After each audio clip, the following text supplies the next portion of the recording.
Hello বন্ধুরা, তোমরা সবাই কেমন আছো? আশা করি সবাই ভালো আছো, আর আমরাও ভালো আছি।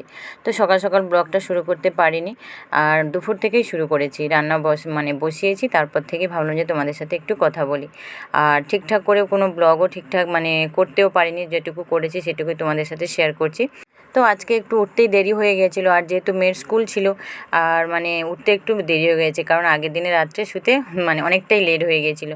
তো আগের দিনে একটু খাওয়া দাওয়া ছিল, ওই ছেলেগুলো যে থাকে না, ওখানে সবার খাওয়া দাওয়া ছিল। তো সেখানে খাওয়া দাওয়া করে একটু আনন্দ করে শুতে অনেকটাই লেট হয়ে গিয়েছিলো আর কি। তো সেই কারণে ঘুম ভাঙতেই অনেকটা দেরি হয়ে গেছে। ঘুম ভেঙে যখন ঘড়িটা দেখি 7টা বেজে গেছে। ওইটুকুনির মধ্যে মেয়ে 7:30 পৌনে 8টার সময় উঠে ওকে খাওয়া দাওয়া খাইয়ে দিতে হবে, 8টা 45-এ স্কুলে ঢোকাতে হবে। তো সেরকম ভেবে কি তাড়াহুড়ো করে কি খাওয়াবো, কী রান্না বান্না করবো, এই করে সব কিছু ভেবে ও সকালে খাবার দুপুরের লাঞ্চের সব কিছু প্যাক করে ওকে স্কুলে পাঠিয়ে আসা, সেই জন্যই তাড়াহুড়োর মধ্যে সব কিছু করেছি, তো ভিডিও করিনি। তো তারপরে ভাবলাম যে দুপুরে একটু ফ্রি আছি, যেহেতু আমি একা এখন রান্নাবান্না করবো, তো ভাবলাম একটু তোমাদের সাথে শেয়ার করি, কথা বলি। তো আজকে কি রান্না করছি দেখতেই পেয়েছো। তো আমি পেঁপের ডালনা বসিয়ে দিয়ে এদিকে কুঁদলিটা কাটছিলাম। তো আজকে পেঁপে দিয়ে ডালনা বানাচ্ছি আর কুঁদলি ভাজা, আর কিছুই করছি না। আর কি বলতো, কালকে অনেকটাই রিচ খাবার, মাংস অনেক কিছুই খাওয়া দাওয়া হয়েছে। তো সেই কারণে তোমাদের ভাই বলেছিল যে একদম পাতলা কিছু হালকা রান্না বান্না করতে। তো সেই কারণে ভাবলাম যে তাহলে পেঁপের দিয়ে ডাল বানিয়ে নিই আর কুঁদলি ভাজাটা করে নিই। তো সেইভাবে বসিয়ে দিয়েছি, আর যেহেতু বেলা করে বসাই, তো তাড়াহুড়ো করে সব কিছুই করি। তো শেষে ভাবলাম যে ভাতে একটু আলু দিয়ে দেবো, তো আলু মাখা ডাল আর ভাজা হলে খেতেও খুব ভালো লাগে। তো সেরকম ভেবে রেখেছি। আর তারপরে কি বলতো, আর এদিকে দেখো জিনিসপত্র কত, সকালে ওই সব তাড়াহুড়োর মধ্যে রান্নাবান্না বলো মেয়ের জন্যে, তারপরে ওরা অফিস যায়, খাওয়া দাওয়া টিফিন বানায়, তো এত জিনিসপত্র জমে যায়। তো সেটা রান্নাবান্না করতে করতে ধোয়া মোছা করি আর কি। তো হাত নাড়ারও জায়গা নেই, এমন অবস্থা এখানে। আর যেহেতু ছোটো প্লেস থাকে, তো খুব অসুবিধে হয় এখানে। তো অনেকটাই কষ্ট হয় সব কিছু জিনিসপত্র নিয়ে ব্যবহার করতে। রান্নাঘরও ছোটো জিনিসপত্র তেমন কোথাও রাখা যায় না, তো খুব সমস্যা হয়।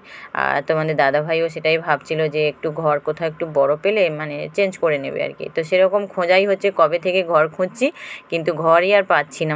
এত এখানে কাজের চাপে এত মানুষ বাইরে থেকে এখানে এসছে, তো ঘর পাওয়ারই খুব মুশকিল হয়ে যাচ্ছে। অনেক লোকে বলাই আছে যে কোথাও যদি ঘর পাওয়া যায়, তো খালি থাকে বলবে আর কি। তো কী করবো বলো, যেরকম আছে এখন আমাদেরকে মানিয়ে নিতে হবে। তো আর যেহেতু বেলা হয়ে গেছে, সেই জন্য কী করলাম যে ফার্স্টে আগে কুকারটা ধুয়ে ভাতটা বসিয়ে দিচ্ছি আর কি, রেডি করে রাখলাম। আর ডালটা হয়ে গেলে তারপরে শেষে ভাতটা বসাবো। আর তারপরে ধীরে ধীরে আমি থালা বাসনগুলো সব কিছু পরিষ্কার করব। আর মেয়েকে স্কুল থেকে ছেড়ে আসার পর একটু বিশ্রাম নিই আর কি। এত উঠতে হয়, যেহেতু আজকে দেরি করে উঠেছিলাম, আর সব কিছু আর ধোয়ার মতো আর সময় থাকে না। আর এই ছোটো কুকারে মেয়ের জন্য ভাত করি, সেগুলো তারপরে যেটুকু থাকে আমিও খেয়ে নিই। তো এইসব করতে গিয়ে অনেক কিছু জিনিস পড়ে থাকে। তো বসে থাকতে থাকতে না একটু আলসেমি হয়ে যায়, মনে হয় যেন একটু ঘুমিয়ে পড়ি। অনেক সকালে যখন ওঠা হয়, তো আরও কষ্ট হয়। তো আজকে যেহেতু একটু বেলা হয়ে গিয়েছিল না, কোনো কিছুই পরিষ্কার করা হয়নি। আর তাড়াতাড়ি উঠলে কী হয়, কিছুটা কাজ কমিয়ে রাখি মেয়ে বেরোনোর আগে পর্যন্ত। তো আজকে আর সেরকমই কিছুই হয়নি। আর যেহেতু কাল রাতেও কিছু জিনিস পড়েছিল, আর ছেলেদের ওখানে চলে গিয়েছিলাম, তো আর কিছুই ধোয়া হয়নি। তো সেই কারণে অনেক কিছুই জমে গেছে আর কি। আর তারপরে কি বলো তো, মেয়ের আজকে একটা স্কুলে সেলিব্রেট আছে, রেনি ডে। তো আগেও একদিন শেয়ার করেছিলাম, তার জন্য জামা ছাতা সব কিছু কিনে নিয়ে এসেছিলাম। তো ওর জন্যে কোন ড্রেসটা একটা কিনে নিয়েছিলাম, তোমাদের দেখিয়েছি। তো তারপরে ভাবলাম অনেক জামা তো ছিল একটু কালারফুল, তো সেগুলোই পরাবো কিনা সেসব বার করে দেখাচ্ছি আর কি। মেয়ে একবার বলছে এটা পরবো ওটা পরবো, এরকম বায়না করছিল। এইসব করতে গিয়ে আজকে ওকে স্কুলে ছেড়ে দিয়ে আসতেও অনেকটাই দেরি হয়ে গেছিলো, এরকম আর কি। তো ও বারবার বলছে আমাকে একটা ভালো ড্রেস দাও, কালারফুল ড্রেস দাও। তো বার করলাম। তো তারপরে সেটা বার করতে গিয়ে 1 বছর আগে তো জামাটা ছিল খুব সুন্দর যদিও, কিন্তু ওকে পরাতে গিয়ে দেখলাম ছোটো মতো হয়ে গেছে আর কি। তো সেই কারণে ভাবলাম যে না, যেটা কিনে নিয়ে এসেছি সেটাই পরিয়ে দিই। তোমাদের দাদাভাইও বলছে যে হ্যাঁ পরিয়ে দাও। তো সেটাই পরিয়ে দিয়েছি। এইসব করতে গিয়ে অনেকটাই দেরি হয়ে গেছিলো আর কি। আর এদিকে দেখো থালা বাসন পরিষ্কার করতে করতে না আমাকে ভাজাটাও দেখতে হয়েছিল, কারণ একটু লেগে গেছে আর কি। আর এত জিনিসপত্র ধুতে তো একটু সময় লাগবে, আর তার মধ্যে রান্নাটা বসিয়ে দিয়েছি। আর যেহেতু 12:30 পৌনে 1টার মতো বেজে গেছে আর কি। আর বিশেষ করে আমি সব কিছু জোগাড় করে 12টার দিকে রান্না বসাই।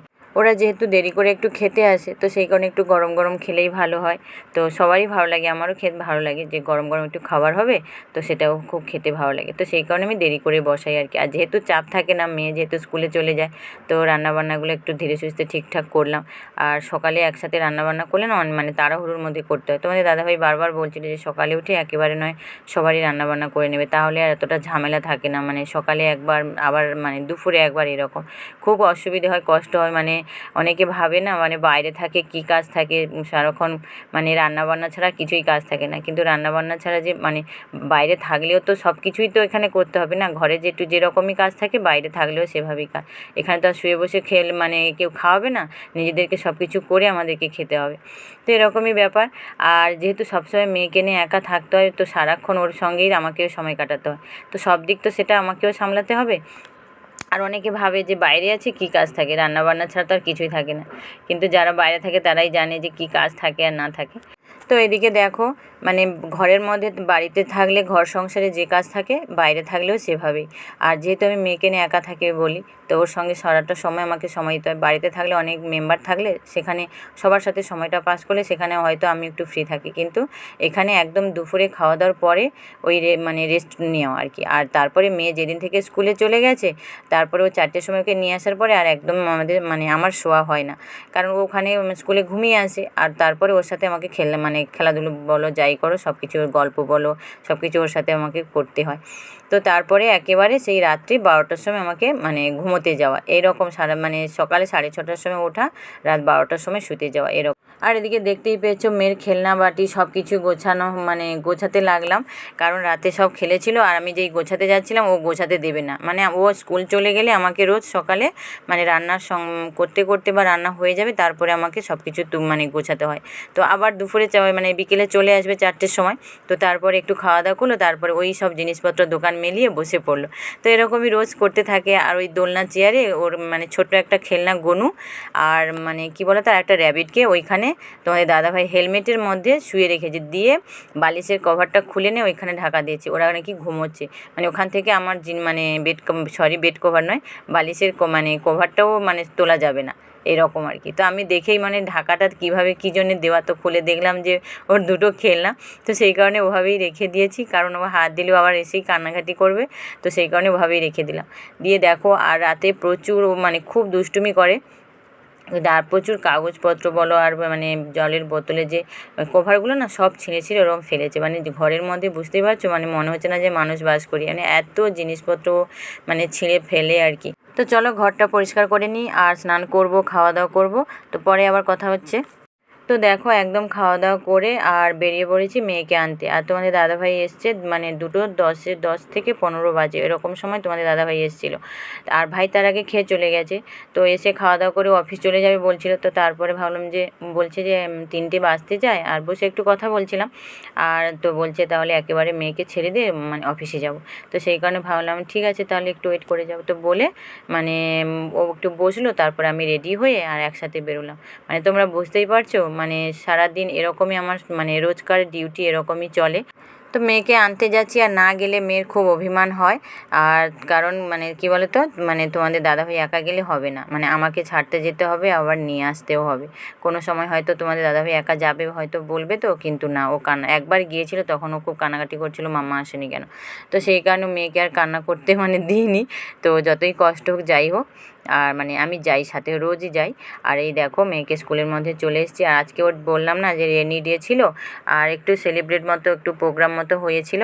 আর ওই তো সেই কারণে ভাবলাম যে তাড়াতাড়ি যাই, যদি অনুষ্ঠানে হওয়ার পর যদি ছেড়ে দেয়, তো কখনোই যেহেতু ছাড়ে না, আর মানে সময়ের মধ্যেই ছাড়ে। তো দেখো 3:40 জাস্ট বেজেছে, আর সবারকে মানে ছুটি দিয়েছে, আর সবাই বেরিয়ে চলে এসছে। আর আমার মেয়ে সবার শেষে, কারণ ওর ক্লাসের যে ম্যাম থাকে ওকে নিয়ে মানে নিয়ে আসে আর কি। তো আজকে একটু ম্যাম ওর সাথে একটু মানে মজা করেছিল, তাই মুডটা একটু খারাপ হয়ে আছে। মানে বেরিয়েছি, আর ও যেহেতু ব্যাগ বলো লাঞ্চ ব্যাগ কিছু তেমন বয়ে নিয়ে আসতে পারে না, তো তো সবাই হেল্প করে, যা মাসিরা যে থাকে। তো ম্যাম সবসময় ওকে হেল্প করে নিয়ে আসে। তো আজকে ম্যাম ওকে বারবার বলছে যে লাঞ্চ ব্যাগটা আমার। তো সেটাই বলতে যখন আমি যাচ্ছি কাছে তখন খুব কান্না করছে। তো ম্যাম ওর সাথে একটু মজা করেছিল যে এই লাঞ্চ ব্যাগটা আমার। যেই বলেছে ও বলছে মেরা লাঞ্চ ব্যাগ, মেরা লাঞ্চ ব্যাগ, এরকমই বলে যাচ্ছে। তা বললাম কী হয়েছে? তা বলছে লাঞ্চ ব্যাগ এরকম। তো ম্যাম একটু মজা করছে, ও তো বুঝতেই চাইছে না, খুব কান্নাকাটি করছিল, তাই জন্য মুডটা একটু অফ হয়ে আছে। তো তারপরে ম্যাম আবার দিয়ে দিল, ম্যামকে আবার টাটা করলো, হাইফাই করলো। তো মেয়েকে নিয়ে যেতে যেতে মেয়ের স্কুলে আজকে রেনি ডেতে কি মানে সেলিব্রেট কীভাবে হলো মেয়ের সাথে গল্প করছি। আর মেয়ের বলার মতো আর ইচ্ছে নেই, মানে মুড নেই, ও খুব মনটা খারাপ হয়ে গেছে। মানে ওর কোনো জিনিস যদি কেউ নিয়ে নেবে বলেছে না, প্রচুর কান্নাকাটি করে। তো যেহেতু বাচ্চাও বোঝে না, তো সেরকম ও বলতে চাইছে না, তো তাও একটু বলছে নাচ হয়েছিল, মানে অনুষ্ঠান মতো হয়েছে, এরাই বলছিল আর কি। আর ও তো আর ঠিকঠাক বলতে পারছে না। তো দেখো এদিকে মেয়েকে বাড়ি নিয়ে চলে এসেছি, এসেই ও আবার কীরকম সেখানে করেছিল সেগুলোই নিয়ে দেখাচ্ছে। ছাতা এরম মানে খাটিয়ে নাচ করেছিল এভাবেই। আর ওপর থেকে মানে মাসিরা যারা থাকে বলছে আন্টিরা ছাতার উপরে জল দিয়েছে, দিয়ে বৃষ্টি পড়ছে, এরকম একটা দেখাচ্ছে আর কি সিনগুলো। তো সেটাই ও বলছিল। আর আসার পথে ও আবার চকলেট নিয়ে আসলো, মানে ওর আজকে আবার মানে ইচ্ছে হলো মানে পালস চকলেট খাবে। তো আবার দোকানে দাঁড়িয়ে ওর জন্য চকলেট নিলাম। তো ঘরে আসার সাথে সাথেই চকলেটটা মানে ছাড়িয়ে দিতে হবে, নিয়ে মুখে ভরে আছে, ড্রেসও খুলবে না, কোনো কিছুই না। তো আর এদিকে দেখো তোমরা মানে দুপুরে যেহেতু মেয়ের খেলনাগুলো গোছানোর সময় ব্যাগ থেকে কাঁঠালটা বার করে একটু দেখছিলাম যে পেকেছে কিনা, কিন্তু পেকেছিল। তো সেটা ছাড়িয়ে দেখলাম, মানে অনেকটাই বাঁকা ছিল, তো মানে ভেতরে যে ছিল কিন্তু বুঝতেই পারিনি যে কাঁঠাল থাকবে, মানে পিস আর কি। তো এটাই কেটে যখন কাঁঠালটা বার করে দেখলাম এই 4টে পিস বেরিয়েছে, আর সেটাই তোমাদের দেখাচ্ছে। এরকম বড় বড় পিস 4টে মানে পিস বেরিয়েছে এত বড় কাঁঠালে। তাহলে ভাবো কি, মানে আমরা ভেবেছিলাম যে একদমই থাকবে না, যেভাবে মানে কাঁঠালটা বাঁকা ছিল। তো সে তারপরে দেখলাম যে 4 পিসই ছিল। আর এদিকে দেখো মেয়ের লাঞ্চ বক্সগুলো মানে ব্যাগগুলো খুলছি, ও কী খেয়েছে না খেয়েছে। আজকে ওর জন্যে পেঁপে আলু আর সয়াবিন দিয়ে তরকারি দিয়েছিলাম, আর ম্যাগি করে দিয়েছিলাম। তো ওই একটু করে খেয়েছে। আর কি বলো তো, ও তো খুব লেট করে খায়, তো আর যেহেতু সময় কম থাকে, তো যতটুকু সময় থাকে ততটুকু সময় খাবে। সময় পার হয়ে গেলে সঙ্গে সঙ্গে খাওয়া দাওয়া সব বন্ধ। তো দেখো তারপরে কি করলো, ও এসে বলছে আমি মুড়ি খাবো, ওকে খাবার বানিয়ে দেবো, বলছিলাম ডিম সেদ্ধ করে দেবো, কিন্তু এখন ও খাবে না। আর ব্রেডও দেবো, বললাম যে ব্রেড আর টোস্ট বানিয়ে দেবো, বলছে না খাবো না, আমাকে মুড়ি দাও। আর দেখো মেয়ে মুড়ি খেতে গিয়ে কীভাবে উল্টে পড়ে যাচ্ছিলো। আর আমি হচ্ছে নারকেলটা কয়েকদিন ভেঙে রেখেছিলাম, মানে নারকেলটা মানে নাড়ু বানাবো। তো সেই কারণে ভাবলাম ও আজকেই বলছে আমাকে নারকেল একটু কুড়িয়ে দাও, আমি নারকেল দিয়ে মুড়ি খাবো। তো ভাবলাম ওকে একটু দেবো, আর আমি তাহলে কুড়িয়ে নেবো আর নাড়ুটা বানাবো। নাড়ুটা আজকে আর বানাবো না, অনেক কাজ পড়ে আছে, মানে অনেক জামা কাপড়ও এক বালতি, সেগুলো ধুতে হবে। আর থালা বাসন অনেক কিছু আছে, আর মেয়ের 3টে বইয়ের পড়া দিয়েছে, সেগুলো হোমওয়ার্ক করতে হবে। তো এইসব ভেবে ভাবলাম যে এটা মানে করে রেখে দিই, আর কালকে করব। তো দেখতেই পেয়েছি, আর ওকে একটু করে দিয়েছি, ও মুড়ি খাচ্ছে। আর মানে আর এগুলো হচ্ছে বসে বসে আমি করে নিচ্ছি আর কি। ও বলছে মাম্মা এগুলো সব করে নাও, নাহলে নষ্ট হয়ে যাবে, এরকম ও কয়েকদিন বারবার বলছিল। তোমাদের দাদাভাই অনেক দিন ছাড়িয়ে রেখেছে, আর আমি মানে 2 দিন আগে এগুলোকে ফাটিয়েছিলাম আর কি, তো রেখে ফ্রিজে রেখে দিয়েছিলাম। তো সেরকম সময় হয় না।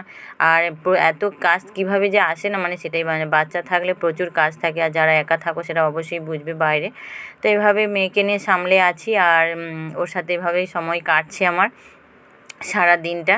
আর তারপরে সন্ধ্যেবেলা তোমাদের দাদাভাই আসলে আমাকে আর চেনে না, এবার সারাক্ষণ তোমাদের দাদাভাইয়ের সাথে।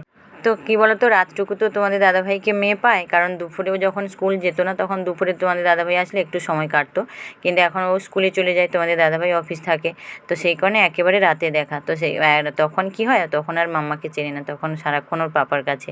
তো এইভাবেই ওর মানে 3জনের আমাদের সময় লাইফ যাই বলো সবটাই কাটছে, আর খুব সুন্দরই কাটছে ঈশ্বরের দয়ায়। আর তো খারাপ ভালো মিশিয়ে তো জীবন, তো এভাবে খুব ভালোই কাটছে, খারাপ বলবো না। তো চলো বন্ধুরা, কিছুটা সময় তোমাদের সাথে কথা বললাম, শেয়ার করলাম। আর তো এরপরে নারকেলগুলো কুড়িয়ে নিই, আর অনেক কাজ আছে।